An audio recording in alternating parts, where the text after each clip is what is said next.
കഴിഞ്ഞ ഒരാഴ്ചയായി പാലക്കാട് വടക്കഞ്ചേരി പോലീസ് 2 പേരുടെ തിരോധാനത്തിന് പിന്നാലെയായിരുന്നു. വടക്കഞ്ചേരി സ്വദേശി സിന്ധു, വാൽക്കുളമ്പ് സ്വദേശി വിനോദ് എന്നിവർക്ക് വേണ്ടിയുള്ള തിരച്ചിലെത്തിയത് തൃശൂർ പീച്ചിക്ക് സമീപമുള്ള വനമേഖലയിൽ. സിന്ധുവിനെ കൊല്ലപ്പെട്ട നിലയിലും വിനോദിനെ തൂങ്ങി മരിച്ച നിലയിലുമാണ് കണ്ടെത്തിയത്. സിന്ധുവിനെ കൊലപ്പെടുത്തിയ ശേഷം വിനോദ് ജീവനൊടുക്കിയെന്നാണ് സംശയം. ഇരുവരും അടുപ്പത്തിലായിരുന്നുവെന്നാണ് പോലീസ് നൽകുന്ന വിവരം.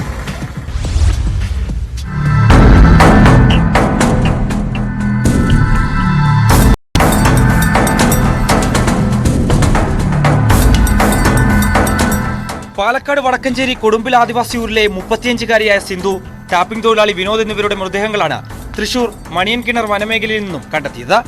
മാർച്ച് 27 മുതലാണ് ഇരുവരെയും കാണാതാകുന്നത്. ഇരുവരെയും കണ്ടെത്താൻ വനമേഖലയിൽ പ്രത്യേക സംഘം അന്വേഷിച്ച് വരികയായിരുന്നു. ഇതിനിടയിലാണ് മൃതദേഹം കണ്ടെത്തിയത്.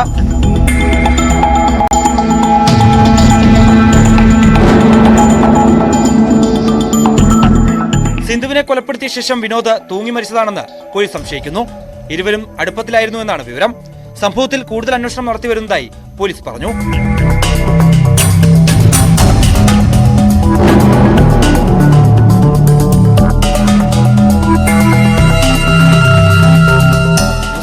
തൃശൂർ.